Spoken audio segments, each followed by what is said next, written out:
What's up, everybody? Welcome to this episode of Chewin The Rag. Today, we welcome a very special guest, special effects extraordinaire, I will say, director, actor, man who does a little bit of it all. Tom Devlin. How you doing today, Tom? Not really an actor. I can pull off an off. extra role. I can pull off an extra or a cameo, but I can't act to save my life.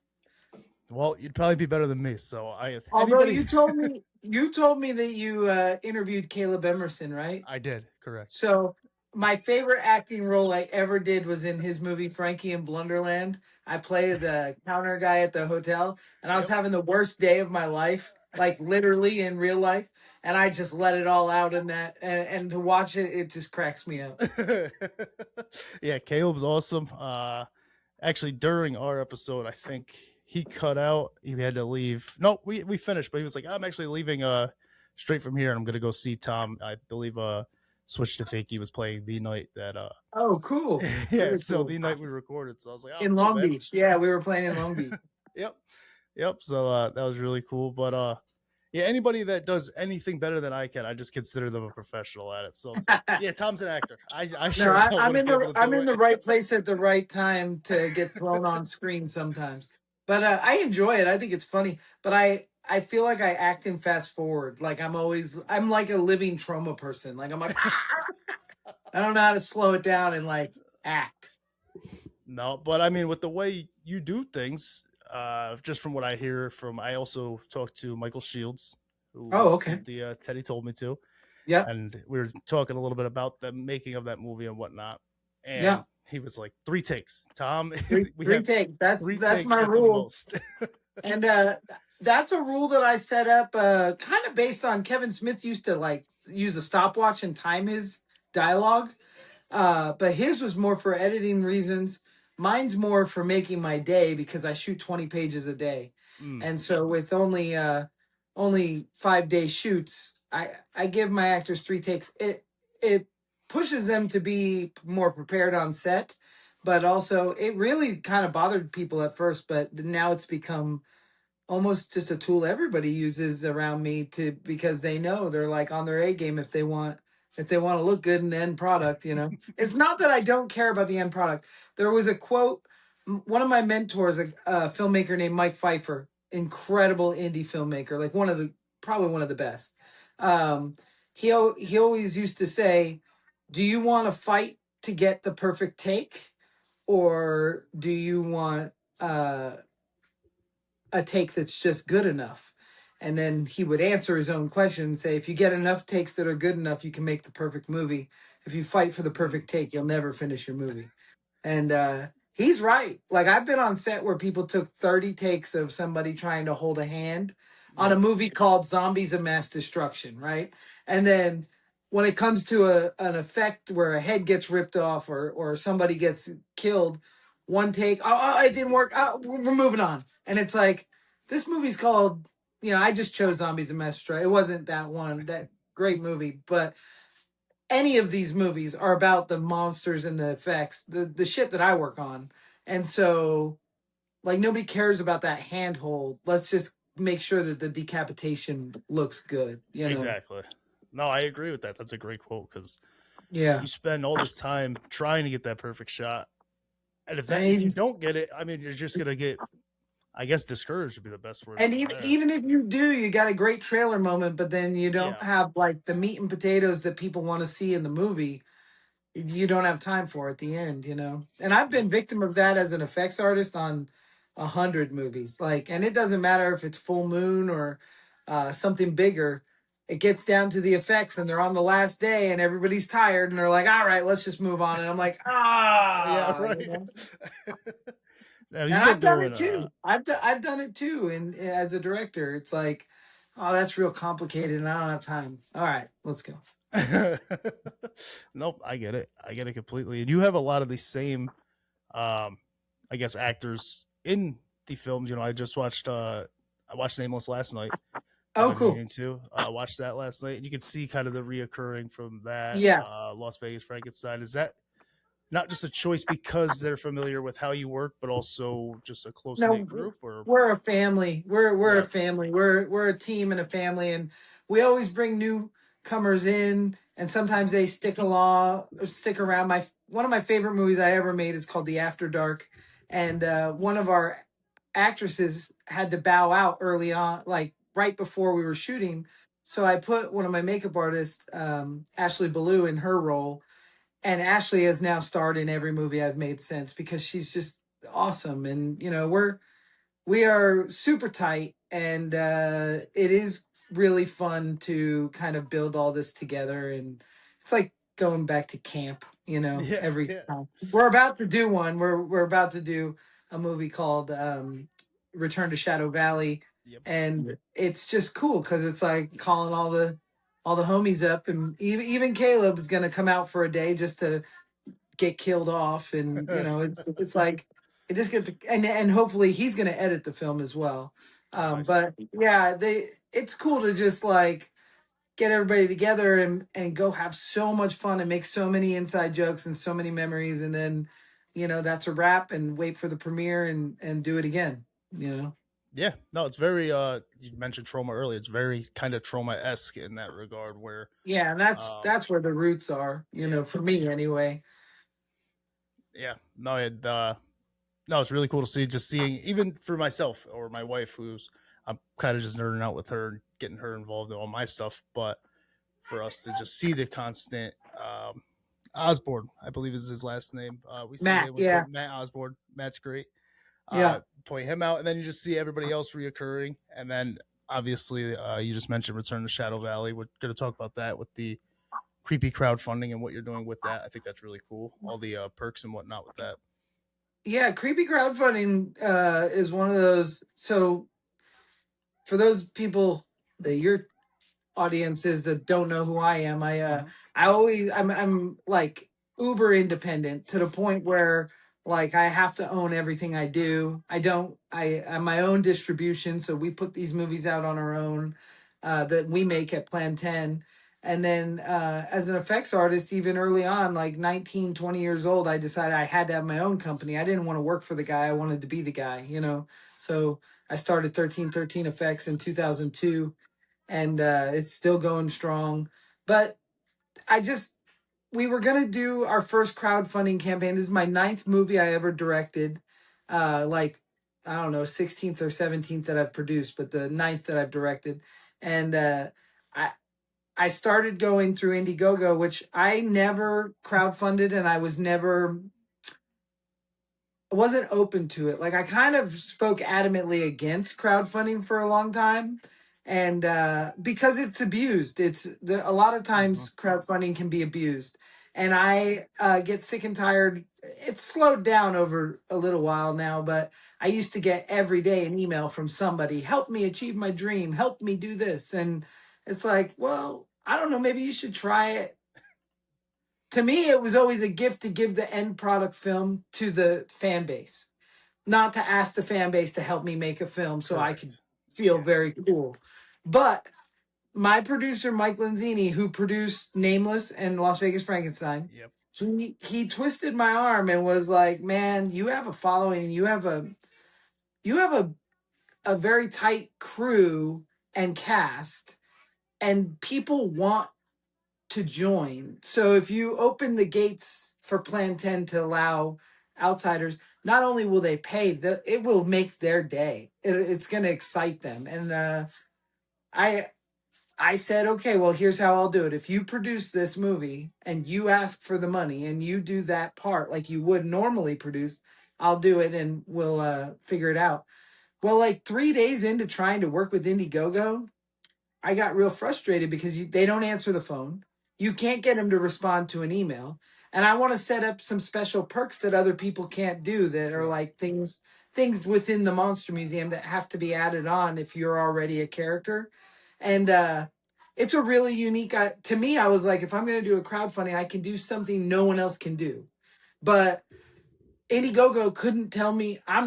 We just couldn't figure out how to do the add-on thing. Mm-hmm. And finally I was like, why are we giving these guys a percentage of our money if they won't even answer the phone? Like that's like paying the tax man. So I my wife just out of nowhere was like, let's build our own crowdsourcing site. And I was like, oh yeah, let's do that. And then we started building creepy crowdfunding. Mostly Mike and my wife are both tech savvy, and they figured out this, how to do it. And Yeah. it's awesome because I don't have to give a percentage to anybody, and all the proceeds end up on the screen. So of course it gets my brain going. And I'm like, we should offer this to other indie filmmakers, and we should, screw the man. We'll be the indie source for crowdfunding, and keep the money on the screen. And they both have told me, they're like, pump the brakes. Let's do this. Let's do it a couple times. We're gonna do Return to Shadow Valley, which is Yep. working exceptionally. There's been a couple glitches, and we've taking care of them as we go. Like last week, it kept zeroing out. It kept going to zero as Oh, if we had jeez. no money. But luckily, the money's through secured PayPal, so it wasn't like taking our money. It just looked that way. They Mhm. were able to fix that. There's just some weird little things with the counters and things like. But we're fixing that, and then we're gonna crowdsource one more movie.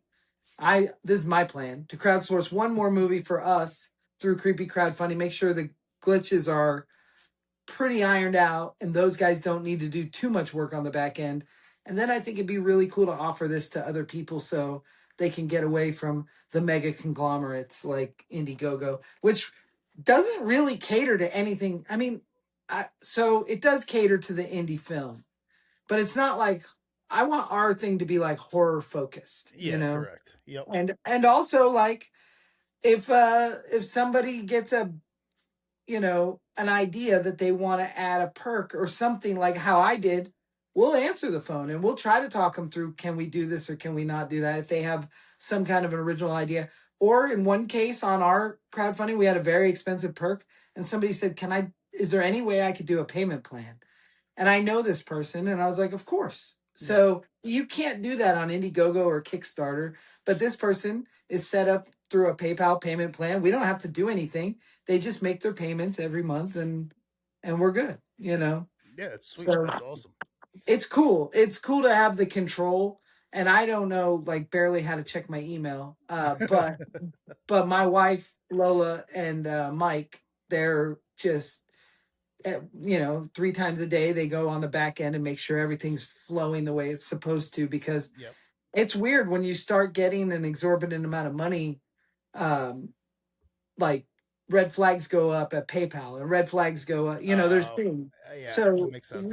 we just have to like field it, and we had to raise some limits and stuff. It's cool. It's so cool to see how it works. And then I'm also like, screw Indiegogo. Yeah, right, exactly. All they had to do was answer the phone, because I'm so old school and retarded that Yeah.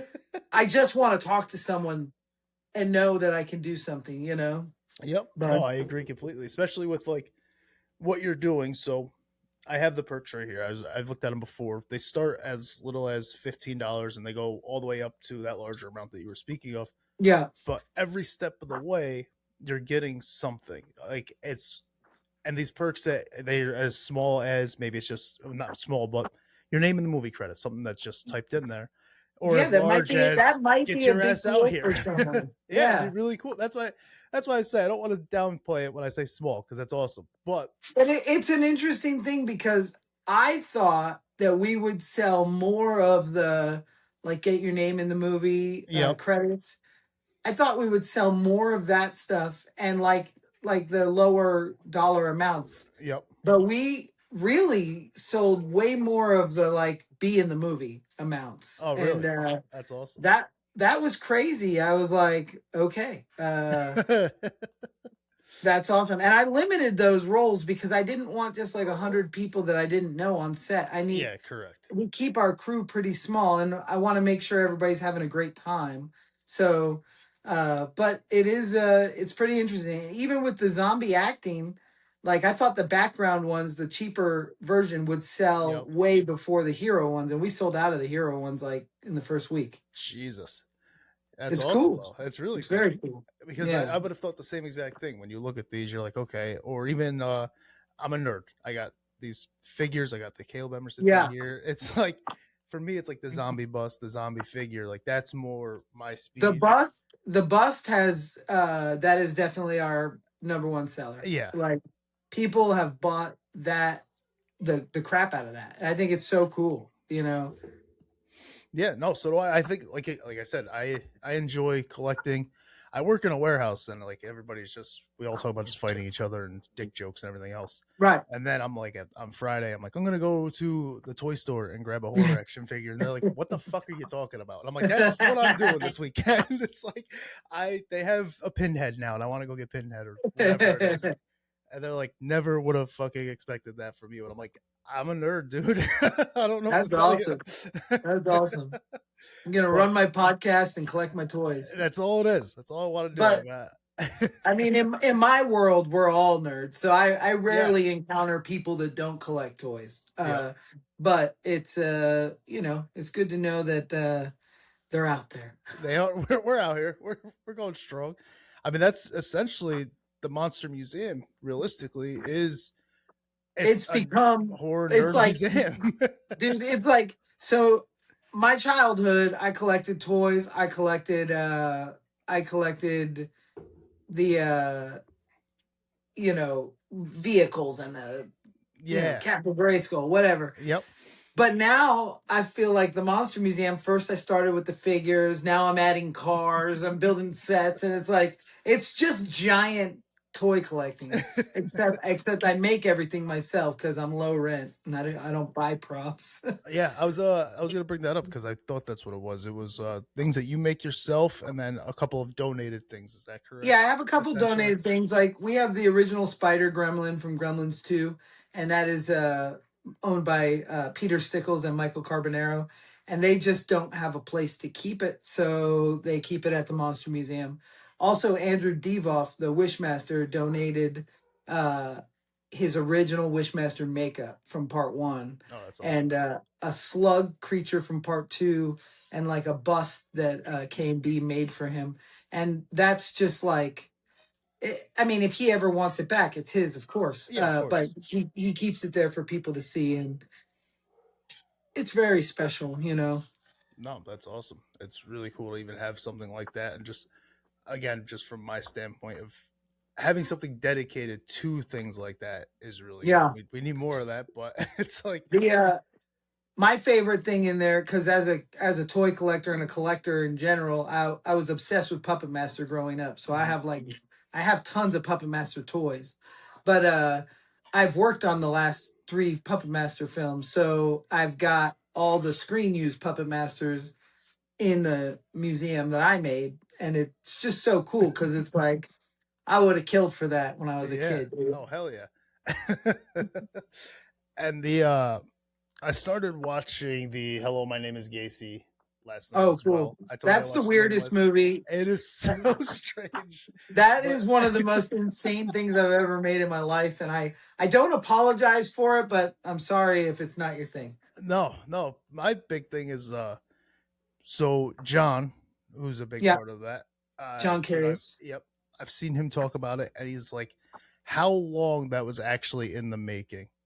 Yeah, And 16 years to the point that we finished the edit. It's now been 17 years, but the cool thing is Gacy aged 15 years in on death row in real life. Mhm. So John ages 15 years in the movie, which is pretty crazy. And but that just started out as a weird experimental thing.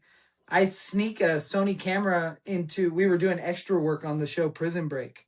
Yep. And so I would sneak in a Sony camera, and on lunch or whenever there was downtime, we would go to the other side of the prison and find some empty cells and just shoot some weird Gacy footage.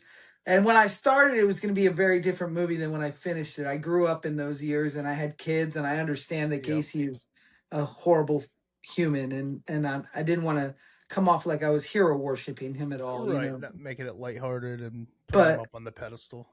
at the same time, I find him to be a fascinating character. So where we went with it to finish it was the whole movie is in his head. When they gave him lethal injection, he didn't die, so he Mhm. lived for like I don't, I think it was like 15 minutes or Yeah, it was something like like 12 that. minutes, something like that. And so the whole movie takes place during that time in his own brain while he's trying to like justify that he wasn't a bad guy. And he's speaking to a psychologist that is basically a mirror of himself, and uh it's weird and trippy and goony. But Lloyd Kaufman acted as Gacy's dad in that. I don't know if you made it to that part, but that was 16 years ago, 17 years ago, and maybe my favorite performance Lloyd has ever done on camera. I don't think we made it that far. I started Oh, falling it's asleep. I've also he. got two kids, so Yeah, no, I understand. And like I said, that movie's dreamy and weird, and it's non-linear, you know. yeah, So, but Lloyd is amazing in the movie, and I just think, you know, I love that that's trapped forever. He's in another one of our films that my wife directed called Legend of the Sasquatch, but he's just very little part. And this is mhm. a very little part, but like it's rare to get Lloyd to like act, you Yeah, know, and I yeah, felt like he did in this movie. that's awesome. Now, you guys do. How often are you doing guerrilla style things? So, I mean, you just brought it up Never with the stop. John Wayne Gacy. I was just gonna say, I know Las Vegas Frankenstein. I remember when I first watched that, I actually DM'd you about it Yeah, because it seemed like it was very about guerrilla. running through Fremont Yes, Street or something. yeah, Yeah. yep, that's exactly what it was. No, I that's I always say we're like four chord punk rock filmmaking, so Yeah. we don't ask for permission and we don't ask for forgiveness. Just keep going, you know. But we're always there's always something in the works, right? You know, so like right now, my film Laughter Face, which I have not talked about enough online ever, because I'm nervous to break it too soon so nobody will care when it comes out. But Okay. it's I love this movie and it's finished. Caleb's finishing the edit. It's awesome. And then, we've got a movie releasing in August called It Steals Your Skin. And then in September, Bloody Bluff, my Sasquatch movie, which was the last film I directed. And then it's a period piece. And we shot that completely guerrilla up in Mount Charleston. We camped out for 5 days and just made the movie overnight during the day. Never got a permit or anything, And and then now we're about to do Return to Shadow Valley, which luckily kind of like it's shot where we shot Nameless. So we have a ranch that's like 26 acres out in Pahrump, and Hmm. we can do whatever we want out there without getting in trouble. Oh, nice. Yeah. I was gonna ask about that just because the location of Nameless, it's very, very secluded. I would Desert. say. I didn't know Yeah. if that was private land. I didn't know if that was public land or A exactly which. little bit Maybe. of both. It's a Yeah. little bit of both. Like the stuff where he's standing up on the rock, Yep. that's a place called Keyhole Canyon out here in Boulder City. And it's BLM land. I mean, we can shoot out there. There's no problem. Oh, nice. But most of the stuff in Nameless is shot out at what we call Sac Movie Ranch, which my buddy Steve owns, and Steve is Nameless, and that's Yep. where like pretty much the whole movie takes place because we can operate out there without ever feeling like we're bothering anybody Yeah. or disrupting anything. No, that's awesome. That's really cool. I like. That's we'll Yeah. build the Shadow Valley Cemetery out there, and it's going to be pretty cool. Yeah, that's just more the again, just nerd stuff where you kind of wonder those things where it's like that looked like that wasn't planned. That looked like, what did they have to do to get that location? Just stuff like that, Right. the ins and outs that maybe not everybody cares about, but I do, which is why I do this. Yeah. Yeah. Well, I mean, I don't know how many movies I worked on in LA that like every time it's a desert, we just go out to Palmdale and it looks the same. And so it's cool to be like we can find these really remote areas out here in Nevada that just nobody has put on camera yet. Yeah, no, it's really cool to see. And then I'm gonna jump back to Teddy Told Me To because that mask, the first time I seen that mask was Face Off. Okay, cool. So with Did you that, watch the original run of Face Off? I did not. Okay. I saw it. I did see the mask before Teddy Told Me To, but I actually didn't connect it just because it was so long ago that Yeah. I didn't connect it till after the fact. I was like, oh shit, that's that's the mask from Face Off. I'm like, Yeah. so that's what it was like. It clicked after the fact. But so was that? I guess how far back does the mask come before the thought of the movie, or was Oh the yeah. movie thought? Yeah, okay, No, the mask was developed on the show Face on the Off. show. So, Okay, so during the show, we had a guest host. It was Sean Cunningham, yep, who created Friday the 13th, and he gives us a challenge to make a slasher. And of all the challenges on that show that I wanted to win, it was that one. that I had recently watched The Hills Run Red, Dave Parker's slasher film, and I love that movie, man. It's so good, and I love that babyface character, and I started to lean towards that like baby doll face. Yep. And this other girl on the show, Sam, was like, "I'm gonna do a baby doll face," and I was like, "Oh, okay," but like, cool. I was a little like, but I just said I would like. Yeah, right. What the fuck? She wasn't backing down. No. She's a great girl and I love her. And I was like, okay. So I just started thinking about what Sean said. And he's like, the stuff that scared us as kids will come back in our adulthood, you know? And that's why I had jumped to the baby doll. But then I started thinking about it. I was like, man, I had an awesome dream when I was a kid that Teddy Ruxpin and Chucky joined up against me. And I loved Teddy Ruxpin, but it terrified me. So I removed one of his eyeballs in his lower jaw out of my Teddy Ruxpin doll. And it's in the movie Teddy Told Me To, the same Yep. one. Um, but then like so I just turned that into a mask and I put it into his I love Jason the makeup in Jason Goes to Hell, so I like really sunk it into his face like Jason Goes Yep. to Hell. And um next thing you know, that Teddy Told Me To was on the TV show. And then I got a lot of fanfare right after the show aired, like kids doing like drawings, and then a couple people dressed up like him for Halloween. I got pictures of that. It was so It's cool awesome. that I was like, when it came, we wrote a movie immediately.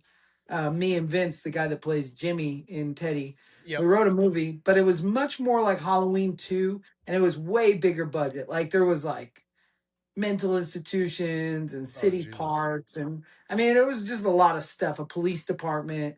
And so then like 10 years had passed and we'd never talked about doing that movie really. I tried to get a comic book made of it. I tried to have other directors do that movie because I had never directed at that point either. And then I did a movie called Time's Up, and right 2020, right around 2020, I guess. I did Time's Up on New Year's Eve. It's a New Year's slasher in Maine, and I was driving back to Vegas, and I had just worked with Topher and Kamara, who are in Teddy Told Me To. Yep. I was like, man, I want to make a slasher movie where we can put the goods on the screen, because in Time's Up, it was one of those situations where the directors were great guys, but they just kind of like shied away from anything that was awesome. And Yeah. it's crazy because like they're horror guys. You know, it's like L.C. Holtz, Damien Maffei. They're like Yeah. Right. horror There. Yeah. horror dudes. Yep. But for some reason, when it came time to like get heavy on the effects, they'd be like, "Oh no, no, just like three guys over there on the ground," and it's like, Mm. "Oh, come on." So on the way home, I was like, "Man, I want to do a slasher movie of my own. I want to make it as crazy as I want." And I called my wife, who directs movies and has done like 4 feature films, and I called her and I said, "I'm gonna write a new Teddy Told Me To based on our haunted house, and then you can direct it. We'll do it in October." And she said no.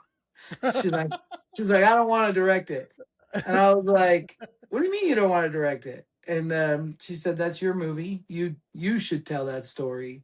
And after directing the first day on that movie, I my whole life changed. Like I feel like that was that was the missing piece of the puzzle. You know, I've achieved everything in makeup effects. Yeah. Everything that I ever set out to achieve. I don't Yep. have an Academy Award, but I never wanted one. I wanted Yeah. to So. work for Full Moon and Troma, you know. Yep. So I've achieved quite a bit of what I do makeup effects wise, and directing is just, I think, the rest of my film career for from this point on.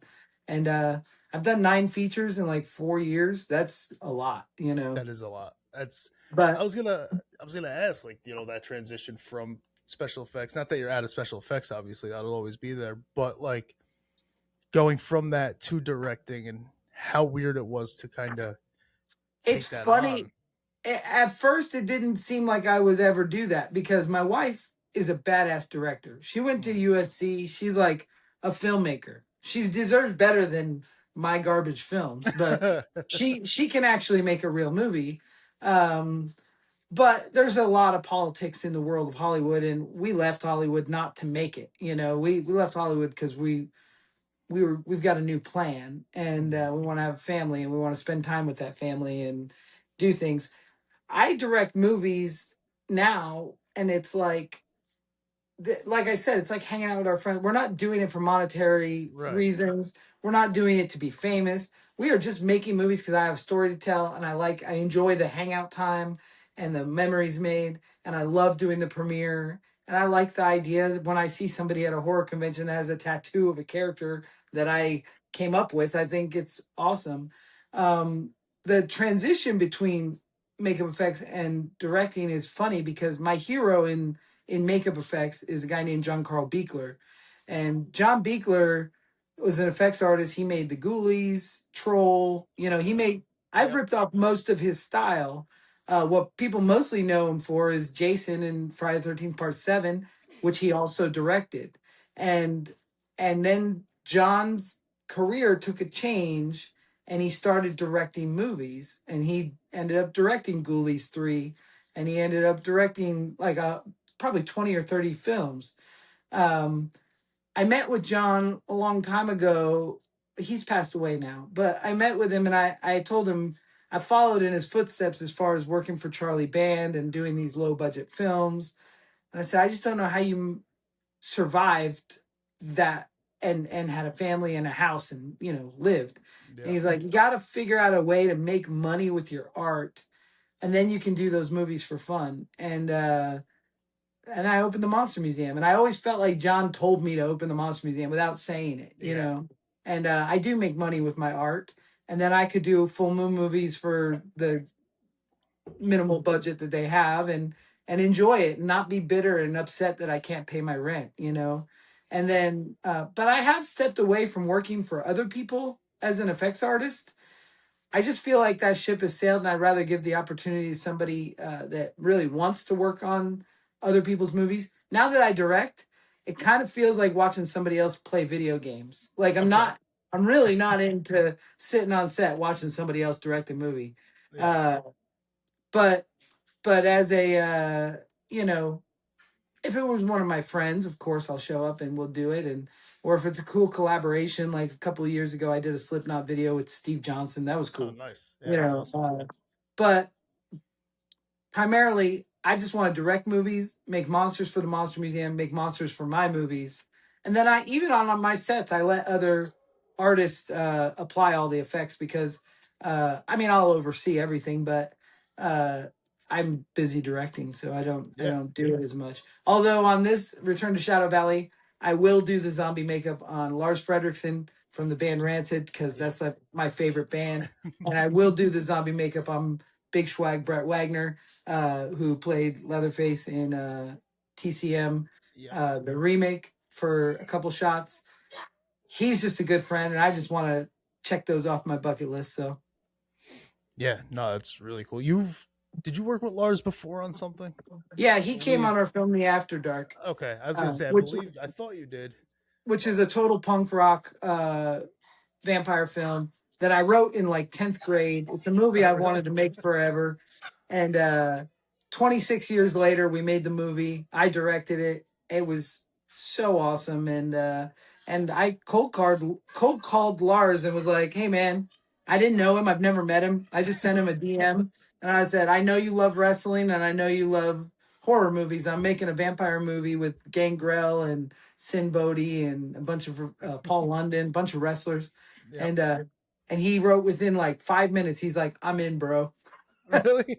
Yeah, That's awesome. and then on this one, I sent him this. You know, we've become friends since the After Dark, and I Yeah. sent him the script, and I said, "I wrote you this part of Lenny. If you'll take it, low budget zombie movie." And he said, "I'll look at the script," and then by the end of the night, he was like, "This is awesome. Let's do it." You know, Hell yeah. and it's so cool, so cool. No, it's really cool. I mean, even just like for me, obviously, right? Very small scale, but that's still how I'm reaching out to people. I DM. It's like, Yeah, and I then mean the same way when you you reach do out get to that, me. yeah, when you do get that DM back, you're like, fuck yeah, that's awesome. Yeah, Because there's a million that I don't get back. And it's like shit. sure. And I know But it's not their fault. at least you send them because I do the same thing, man. Every single time Vanilla Ice comes to Las Vegas, I invite him to the Monster Museum, and I've never gotten the message back. I don't know that he checks his own messages, Exactly. but I every single time I'm like, you will love it here. I have Ninja Turtles. You will love it here. I love Vanilla Ice so much. I'm dying. If I can get in a room with him, I think I can get him in a movie. But I just need You need to to. get in the room. That's it. Yeah, As soon as that yeah. happens, you're in. No, I think that's important. I think it's important for others to hear that too, because again, it's how I do it. It's still how you're doing it. I You mean, gotta that's the you have access to that we do it have with, I mean, right. there's so many negatives with social media, but man, is there some weird positives because you can talk to your heroes, Yeah, you know, yeah. um, and sometimes they respond and sometimes they show up. Our movie Laughter Face, we ended up getting Violent J to do an intro for it that, like, I couldn't have done without social media. Yeah. So it's No, pretty cool.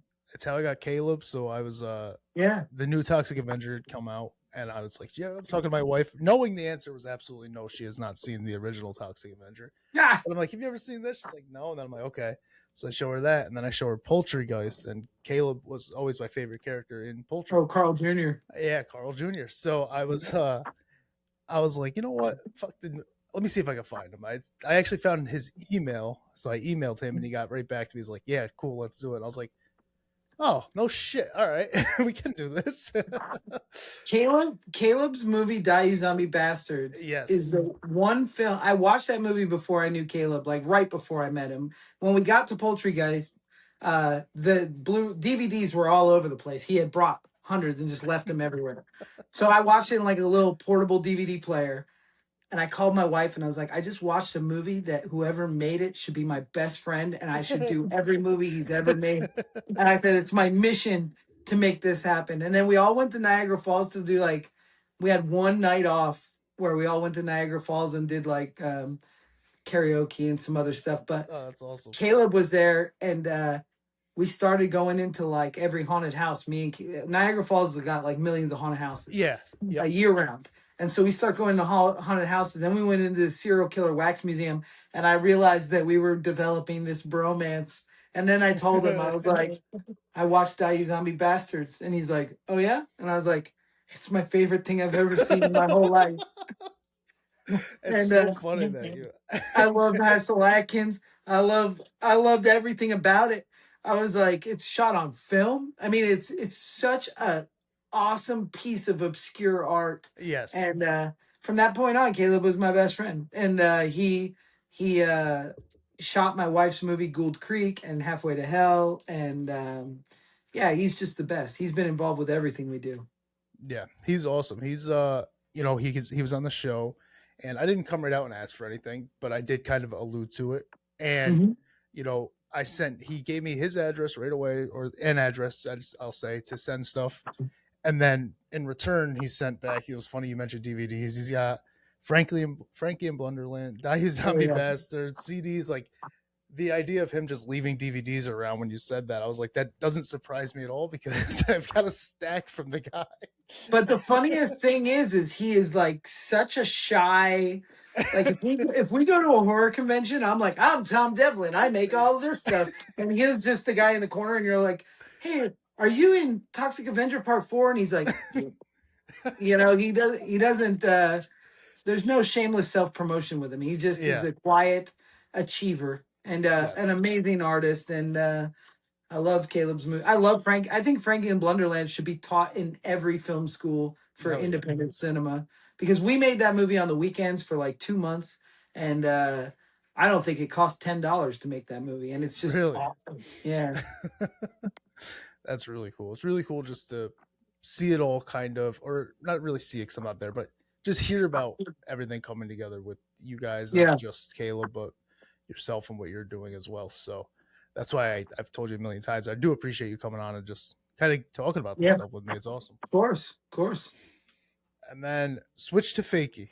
Are you still active with Switch to Fakey? I still do shows. Yeah. We have a show coming up August 19th at the Red Dwarf, Oh, nice. and Switch to Fakey is my midlife crisis. We made this movie, the After Dark punk rock vampire movie. I wrote it in 10th grade when I was heavily, heavily into punk rock.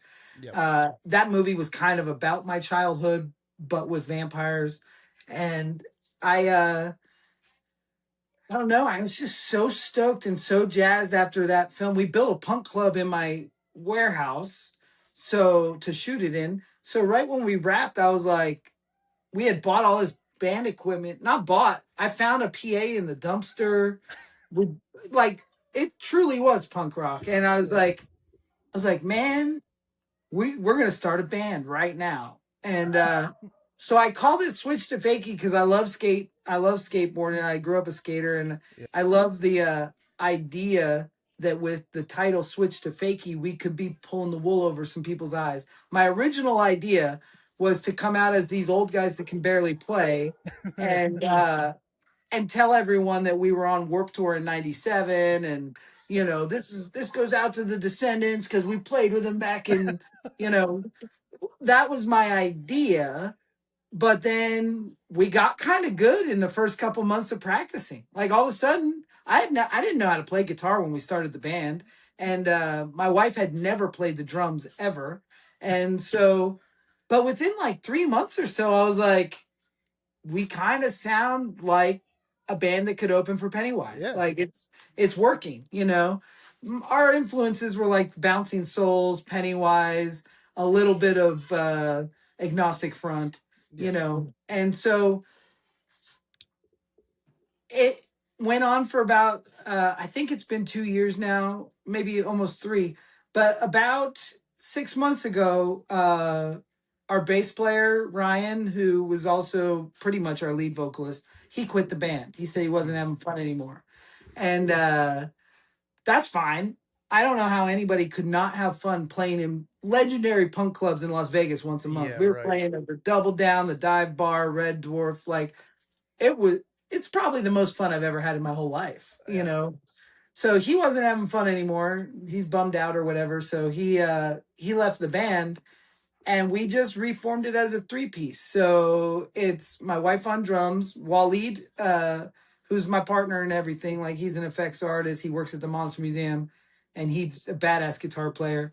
He's on guitar and semi-lead vocals, and then I play bass and semi-lead vocals. So I figure triangles are the strongest shape, and Yeah. the three of us will be the we'll just keep going. Because the thing is Waleed's been in a band since he was like 12. He's never not been in a band.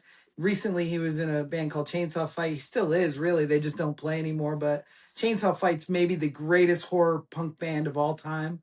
And I know they're not like Calabrese or the Misfits. They don't say, whoa. They're just Yeah. punk rock horror. Actually, Teddy told me too, the entire soundtrack is I was gonna say that. Chainsaw Fight, Yep. and they're awesome. And so they're kind of like Green Jello, but with horror. And so we've got Waleed, myself, and my wife. So the three of us aren't going anywhere, and we'll just keep playing till we're like 80. Yeah. But That's Swiss to awesome. Bakey, we're getting ready to do a second album. We're writing a bunch of new material for this show that we got coming up on the 19th. And then after the August 19th, when the movie will be done and all that, we'll be able to play regularly again. We've just had to reformat. I had to learn how to play the bass. Honestly, I didn't think it would be much different than playing the guitar, but it was vastly different for me. I don't know. It was everybody. Everybody talks a lot of shit about the bass, like, oh, Yeah. he's It's the just the bass player. bassist. Yep. It's not true, man. Like my finger feels like a rock right now from playing the bass. Like the bass is a serious instrument that you got to kind of figure out. It's different, No, it you know. definitely is. I've messed around. So I was going to shows a lot, pretty much from like ninth grade to. I mean, I'm not old, but I was going from ninth grade, I'd say, to like 2015, 2014, and then I started Yeah. playing shows like 2015 era, 2014, and I was just a vocalist. I didn't have to worry about instruments. But Right. then I would fuck around with their instruments, and then you're like, "Oh fuck, this sucks, dude." I'm like, "I suck at this, and this sucks. I don't want to ever do this. I just want to yell." Yeah. The hard part is too is like playing and singing at the same time. Yeah, Like yeah, I sang in the old version of Switch to Fakey, like backup vocals not a problem. And then yeah, I had a song that I sung the whole thing, but I had a second guitar player, so I didn't play while I sang. And so both me and Waleed we've got a learning curve with that, like the singing and playing, but it's I'll tell you what, it's more aggressive. It feels more me than Switch to Fakey was a little soft at points, but that was Ryan. That's and we had all of our styles. He does have a little bit more of that like melodic emo-y Yeah. feel. Yep. And so we've lost that. Like it's just street punk now. And Oh, nice. I love it. I love it. It sounds like ninth grade. And I don't know. I love it. Now Waleed was in Nameless, correct? He was Yeah. yeah, Yep. he was Waleed is Canyon. the nameless. He played Okay. Canyon, Yep. which I Okay. named after the wrestler Chris Canyon, and I think that's hysterical. No, that's really cool. That's awesome. Yeah. Yeah, I was just wondering because I'm familiar with Switch to Fake. Yeah, I've started listening to them. Actually, I started listening after the Caleb episode. So I Oh, knew of cool. you. I knew obviously I knew your works, but I didn't no idea about Switch to Fake It. And then he said, "Oh, I'm gonna Yeah. go see them." And I was like, "Oh, sweet. All right, cool."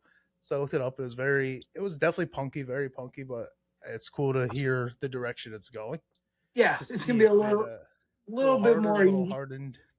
Yeah. Yeah, no, that's awesome. I'm looking forward to it. That'll be really cool. Which it's an interesting thing when you're like in our 40s. We don't get the social pits we used to get when we were Yeah, kids.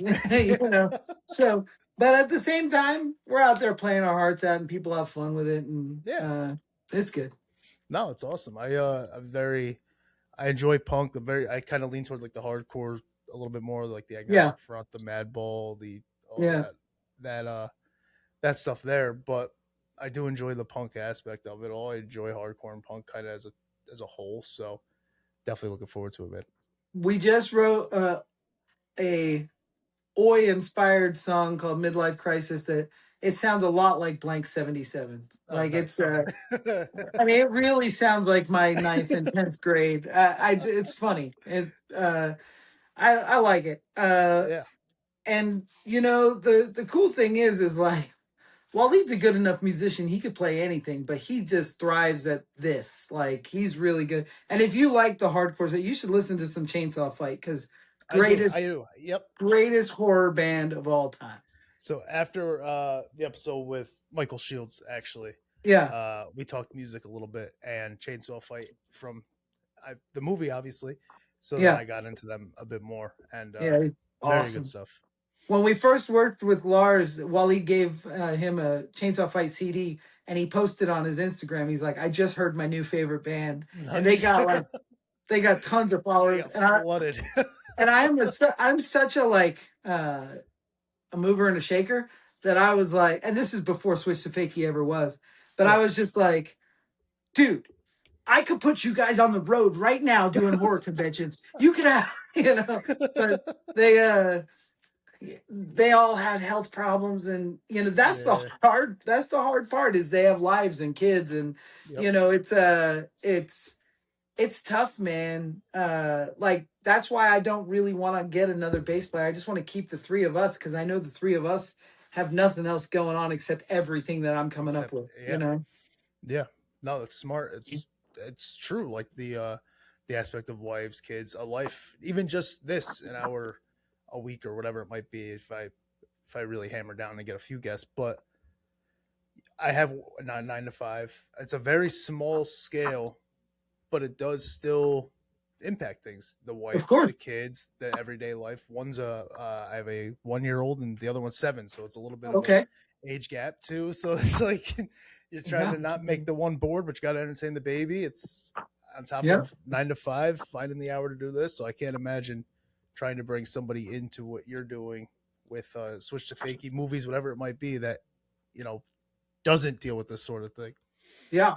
And that was the thing I tried to with our old bass player. I put him in the movies. Like he's in our new movie, It Steals Your Skin. He was in the After Dark as an extra. That's how I met him.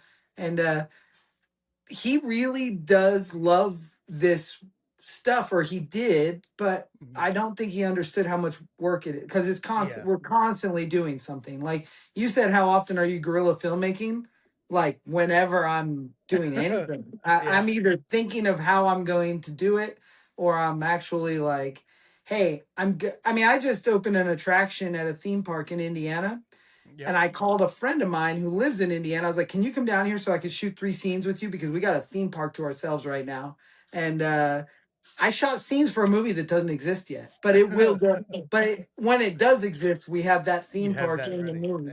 Yeah. So we're constantly working on something and trying to cook something up, and um, yeah, it's crazy. It's crazy, Yeah. but No, it's really cool. that's not having a 9 to 5. Like we have to figure Yeah. out a way to keep it going. Yep. Yeah, that is true. I mean, you don't have that steady that Monday through Friday. You kind of got to make your Monday through Fridays. So, Right. I yep. started filming every single day. I this was my New Year's resolution, was to post a video every day on YouTube. I'm on day 171 today. And it's crazy because I felt like since I started posting those videos, it's like somebody's writing my story because everything has like a through arc. I'm Yep. fixing up these robots. I'm gonna sell the robots. I sell them to the guy that owns BattleBots. Now we're at BattleBots watching that. None of that's scripted. It just felt very scripted. And then the next thing, building this theme park attraction, and now we're in Indiana installing it, and Eddie Munster's there, and but it's I said that to someone. I was like, man, it's like somebody scripted my life. And they're like, no, you're just watching it now. And Mm, that's kind of true. Like, we live this weird space where we're always doing something that amounts to something, but then you kind of forget about it, yeah. 3 months later. Yeah. No, that's completely true. That's a good way to look at it. So, like, when you're, I believe last summer, you kind of were on a motorcycle trip. You went state. I don't know if you did cross country. I forget exactly what it was. I When did you're, the Trans American Trail. It's yep, six there it is. thousand four hundred miles off road from North Carolina to Oregon. Yep. Absolutely insane. Yeah, it's nuts. But when you're doing stuff like that, when you're going through these places, you're on this trail, you see a landmark, maybe we'll say anything at all. Does your brain immediately go to like filming, or I could shoot something here, or we could do Oh yeah. something here? Yeah, The funny thing is, I made a rule for myself. I didn't shoot any video on that entire trip. I really. said, this is not a work trip. This is a life goal. This was something that I had been wanting to do for so long, and it ended up happening sooner than I had thought. So I wanted to just absorb it. I was in the middle of building a haunted house, and I just walked away from the project, flew to Florida, rode from Florida all the way to Oregon with my two buddies. And I I photo documented everything. I took pictures Yes. of everything, but I Yep. refused to make any videos. They all had their GoPros and their cameras, but that's Oh, work nice. for me. Like making sure the shot looks good and did we get that, or that's so much work for me that I wanted to clear my mind, reset, and enjoy nature and the difficulty level. There was some crazy shit we rode through. It was awesome. But then when I got home, I wrote a book about it, and I'm actually just putting the photos in that book, Oh, and then nice. we're gonna release that book very soon, actually. Yeah, So, that but had to yeah, be around this time last year or so, this time wasn't it? last year, Yeah, I remember the pictures on Instagram. I think I started the ride August 22nd. Okay. But it was that was the trip of a lifetime. It was just crazy, and yeah, I just didn't want to infect my brain with work. But I couldn't help it. Halfway through that trip, I started writing Teddy Told Me to Part Two. And I mapped out the whole script, like in the tent and in the hotels if we stayed in a hotel. Yep. Uh, by the time we got home, I had a solid outline, and the script is just about ready to be written Nice. completely. Because my mind doesn't shut off. So when it's quiet out there, there's nothing to do. I Yeah. just started thinking about making a sequel. I never made a sequel. Yeah. No, it's really cool. Like I said, when you said all the time when it said gorilla, that's what immediately where my mind went. Yeah, Was like, I remember the Instagram, just the posts from your trip, and I was like, I wonder if his mind really. And you're like, yeah, it is. You have to kind of force it off at that point. yeah, no, that is something. Like if we go on a family trip somewhere, which isn't often, like if we Yeah. were to go to Hawaii or something, which we haven't done in years, but I have to like almost leave the phone at home. Yeah. I can't. It's so hard to step away from what we're doing all the time, and I want to get better at that. because although I do spend a lot, I drag my family through everything with me. I Yeah. spend a lot of time with them. I just don't want it to be I don't want to be Robin Williams at the beginning of Hook. You know what I Yeah. mean? Yep. Yep. No, it's important. It's kind of just finding that balance is really what it is. But it's at the same time you don't want to. I don't know. You don't want to drag anybody else into that if it's not necessary. You know, Right. sometimes you do got to be on the phone. Sometimes you do got to do this. But if you can make that conscious effort, get better at it. I got to get better at it myself. When we watching a movie, and I'm like, I got to DM Yeah. Tom something. I got to DM whoever. I wonder if this guy will. You know, is even on social media. Can I talk to this guy? What's the last thing he's been in? Just anything like Yeah. that. And it's like you gotta even at something small like this where it's DIY and what used to be my son's bedroom. It's like I still gotta force myself to shut it off sometimes. I was uh I was showing my kids Home Improvement the other day, and I just turned to my wife. I was like, "Look up Jonathan Taylor Thomas. What's he Yeah, doing?" I do it all the time. Because I love getting kids that I loved as actors when I Yep. was a kid. Like that's my goal, is to work with every kid actor that I wanted to be. And this movie, we've got Andre Gower from the Monster Squad, Sean from the Monster Squad, the leader. He's our guy in Shadow Valley, and Yep. we had a little blip with Noah Hathaway, who was Atreyu in Las Vegas Frankenstein, and I've got a whole Rolodex of kid actors I want to work with. That's so cool. That's awesome, man. Well, I appreciate your time. Anything you want to plug, feel free to do so now. I'm going to speak for you on this creepycrowdfunding.com. I would definitely suggest that for sure if you are. Yeah, that's really what we got going on right now. We just put two new perks up yesterday. One is get your name on a tombstone that I'm making, and the other is t-shirts that are available. But yeah, it's we've already kind of reached our goal to make the movie. Like the movie's getting made, but I still want to. There's still a couple roles that aren't sold that we do need those background zombies. We don't have them, Yeah. so it'd be cool to give somebody the opportunity. And then the same thing with like the action figures, the bust, the tombstones. If there's stuff people want, by all means. But we are there. We're ready to make that movie. Hell yeah. That's awesome, man. I'm looking forward to it. I'm gonna definitely get myself a zombie figure. Like I said, I kind of got this collection behind me, so throwing that up there would be really cool to do. Very So cool. I'm looking forward to that. I'm looking forward to Return to Shadow Valley and everything else you got going on, man. Awesome, man. I appreciate all the support. Yeah, I appreciate you coming on, and